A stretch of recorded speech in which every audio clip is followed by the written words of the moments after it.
What if espiya ka ng China? Papahuli ka ba?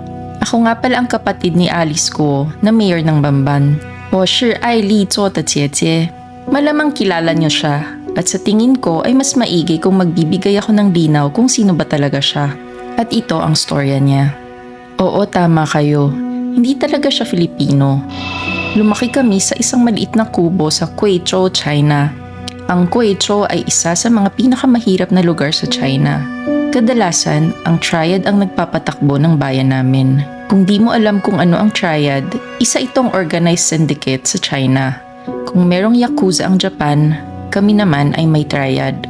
Pero madiskarte ang tatay namin. Doon siya nakakuha ng trabaho at napalago niya ang negosyo niya, lalo na sa mga pogo. Kaya yumaman din kami, kaso sa maling paraan. Kung di pa kayo nakafollow sa amin, follow ka na para updated ka sa mga bagong stories tulad nito. Noong 2018, lumapit ang Chinese government sa triad at meron silang pinag-usapan. Sa gitna ito ng tensyon sa West Philippine Sea. Sabi ng gobyerno, what if magtanim tayo ng sleeper cell agent o espiya sa Pilipinas, pero hindi dapat malaman na ang Chinese government ang nagpadala nito in case mahuli. Dito na papasok ang triad. Aakuin nila ang sala just in case worst comes to worst at magkabukingan. Kapalit daw nito ay magpapagawa ng isang malaking pogo hub sa bayan na hahawakan ng sleeper agent o spy. Bahala na ang triad kung ano ang gusto nilang gawin sa pogo hub. Isa pang kondisyon ay dapat sila din ang mag-finance ng operasyon. Ang training ng spy ay sagot ng gobyerno ng China dahil wala rin namang kakayahan mag-train ang mga triad members. MSS ang mamamahala dito. Ang MSS ay ang Chinese counterpart ng CIA sa US. Ewan ko naman sa tatay namin at kami ang vinolunteer. At dito nagsimula ang training namin ni Ate Alice. Sinama ako sa training as a backup just in case may mangyari kay ate. 2 years din kaming nag-training. Ang hirap maging espiya.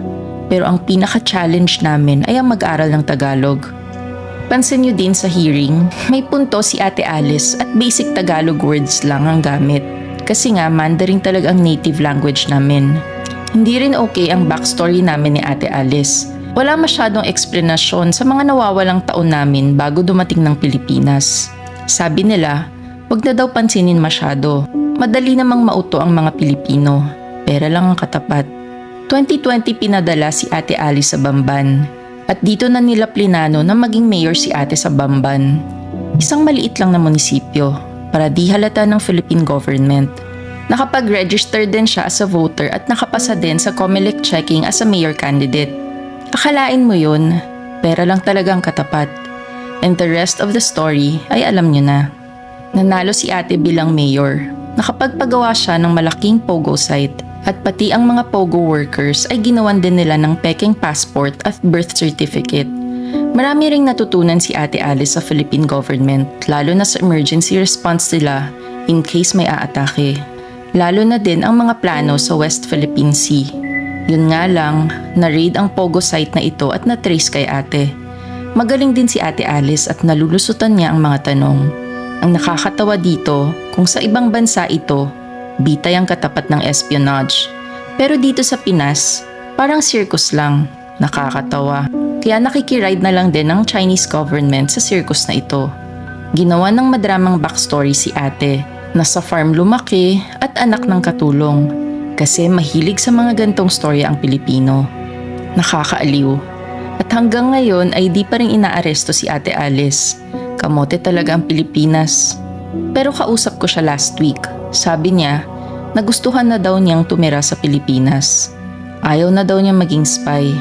Pipiliin niya daw ang Pilipinas. Sabi ko naman, papatayin siya ng triad or ng MSS kung malaman nila ito. Di ko na rin alam kung ano nangyari, kung sinabi niya ba o hindi. Di ko rin alam kung isang propaganda ang sinabi niya sa akin at ito din ang next niyang sasabihin sa media. Ang alam ko lang, ilang araw ko na siyang di nakakausap. Baka napatay na siya ng MSS or triad dahil pinili niya ang Pilipinas.